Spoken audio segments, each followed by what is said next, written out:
कार्टूनलिशियस।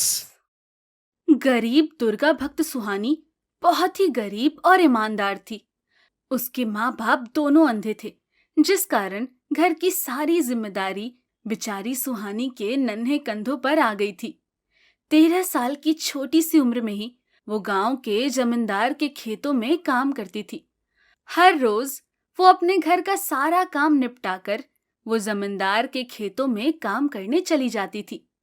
एक रोज उसकी माँ आशा कहती है, मेरी इतनी सी बच्ची के सिर पे कितनी जिम्मेदारी आ पड़ी है, ना जाने दुर्गा माँ हमसे क्यों नाराज हैं। ऐसा मत कहो माँ, इसमें मेरी दुर्गा माँ की क्या गलती है? जो हमारे नसीब में होगा वही तो हमें मिलेगा। ये कहकर सुहानी काम पर चली जाती है। ऐसे ही समय बीतता है। फिर एक रोज जब सुहानी खेतों में खुदाई कर रही थी तो उसे वहां माँ दुर्गा की एक बहुत ही सुंदर मूर्ति मिलती है। सुहानी उसे अपने साथ घर ले आती है और उस मूर्ति को नहलाकर अपने घर के मंदिर में रख देती है।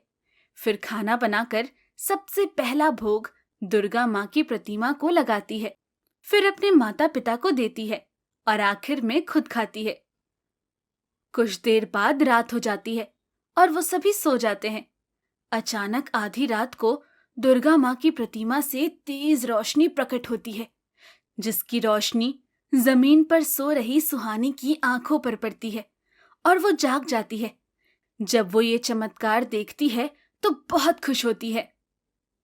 माँ, बाबा, दुर्गा माँ की मूर्ति से कितनी तेज रोशनी प्रकट हो रही है। लगता है ये कोई साधारण मूर्ति नहीं है। माँ, बाबा, काश कि आप दोनों भी ये चमत्कार देख पाते। उसके इतना कहते ही उसके दोनों माता पिता की आंखों की रोशनी लौट आती है। ये तो सचमुच चमत्कार हो गया बेटी। हम भी अब इस मूर्ति को देख पा रहे हैं। हाँ आशा, हमारी बच्ची ने कर दिखाया। ये जो इतने सालों से हमारे लिए नवरात्रि रख रही थी, उसका फल माँ ने आज इसे दे ही दिया। माँ, बाबा, मैं बहुत खुश हूँ। जय माँ दुर्गा, तूने तो सचमुच चमत्कार कर दिया। हर बार की तरह मैं इस बार भी तेरे पूरे नवरात्रि रखूंगी और पूरे विधि विधान से तेरी पूजा करूंगी। कुछ ही दिनों में ये बात पूरे गांव में फैल गई और गांव के सभी लोग उनकी झोपड़ी में दुर्गा माँ के दर्शन के लिए आने लगे और खूब चढ़ावा भी चढ़ाने लगे। अब सुहानी और उसके माता पिता को खाने पीने की कमी नहीं थी, क्योंकि जो भी भक्त वहां आते खूब चढ़ावा चढ़ाते। फिर जब ये बात जमींदार तक पहुंची तो वो चमत्कार देखने के लिए सुहानी के घर आ पहुंचा, जहां वो मूर्ति तेज रोशनी से चमक रही थी। ये देख जमींदार के मन में लालच आ जाता है और वो बोला, ए लड़की, सुना है ये मूर्ति तुझे मेरे खेत में खुदाई करते हुए मिली है, इसीलिए मेरे खेत में मिली है तो ये मेरी हुई, समझी? ला इधर दे इसे। नहीं नहीं, मैं अपनी दुर्गा माँ को खुद से अलग कभी नहीं करूंगी। मेरे जीते जी तो नहीं। लगता है ये ऐसे नहीं मानेगी। घर जाकर जमींदार अपने गुंडों से कहकर उस मूर्ति को चोरी करवा लेता है। फिर जैसे ही ये बात सुहानी को पता चलती है, वो बहुत रोती है। मेरी माँ, मेरी दुर्गा माँ कहाँ चली गई? बेचारी सुहानी और उसके माता पिता दिन भर में सिर्फ एक बार रोटी खाकर और बाकी 2 वक्त पानी पीकर गुजारा करने लगे। फिर कुछ दिनों में नवरात्रि शुरू हो गए और सुहानी ने सभी 9 नवरात्रों के व्रत रखे और पूरी श्रद्धा से माँ दुर्गा की पूजा करने लगी। फिर एक रोज, अब तो मेरे सभी व्रत पूरे हो गए, लेकिन अब मैं कल कन्या भोजन कैसे करवाऊं? मेरे पास तो बिल्कुल भी पैसे नहीं हैं और घर में अनाज भी नहीं बचा है। तू चिंता मत कर बेटी, दुर्गा माँ कभी अपने भक्तों को नाराज नहीं करती। उसने जरूर कुछ सोचा होगा। अगले दिन सुबह सुहानी अपने माता पिता के साथ दुर्गा माँ के दर्शन के लिए मंदिर जाती है। हे माँ दुर्गा, हमें माफ कर देना। हम गरीबों के पास आपको भोग तक लगाने के पैसे नहीं हैं। मेरे नवरात्रों के सभी व्रत पूरे होने पर भी मैं कन्या पूजन नहीं कर पा रही हूँ।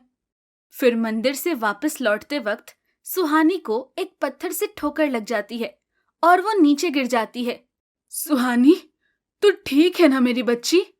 हाँ माँ, मैं इस पत्थर को रास्ते से ही हटा देती हूँ, नहीं तो किसी और को भी मेरी तरह चोट न लग जाए। सुहानी उस पत्थर को वहां से हटाने लगती है। तभी उसकी नजर उस पत्थर के नीचे दबे संदूक पर जाती है। वो उसे खोलकर देखती है तो उसमें ढेरों सोने के गहने होते हैं, जिसे देख सुहानी चौंक जाती है। और फिर वो और उसके माता पिता उसे दुर्गा माँ का प्रसाद समझकर रख लेती हैं। उधर जमींदार के खेतों में आग लग जाती है और उसकी सारी फसल खराब हो जाती है। हे भगवान, अब तो मैं कहीं का नहीं रहा। इस बार तो मैंने अपनी सारी जमा पूंजी इस फसल पर लगा दी थी। मैं तो बर्बाद हो गया। वो घर जाता है तो दुर्गा माँ की उस प्रतिमा में से आवाज आती है, जमींदार, तूने उस सुहानी के साथ ठीक नहीं किया। मेरी प्रतिमा तो मेरे सच्चे भक्त के पास ही रहनी चाहिए, इसलिए तू मुझे अभी उसके हाथ सौंप कर आ, नहीं तो अभी तो तेरा कुछ ही नुकसान हुआ है। अगर मेरी बात नहीं मानी तो मैं तुझे पूरी तरह बर्बाद कर दूंगी। नहीं नहीं माँ, मुझे माफ कर दो। जमींदार को अपनी गलती का एहसास हो जाता है और वो दुर्गा माँ से माफी मांगता है। साथ ही वो प्रतिमा सुहानी को लौटा देता है। सुहानी उस गांव में माँ दुर्गा का बहुत बड़ा मंदिर बनवाती है, जिसमें दुर्गा माँ की उस प्रतिमा को स्थापित करती है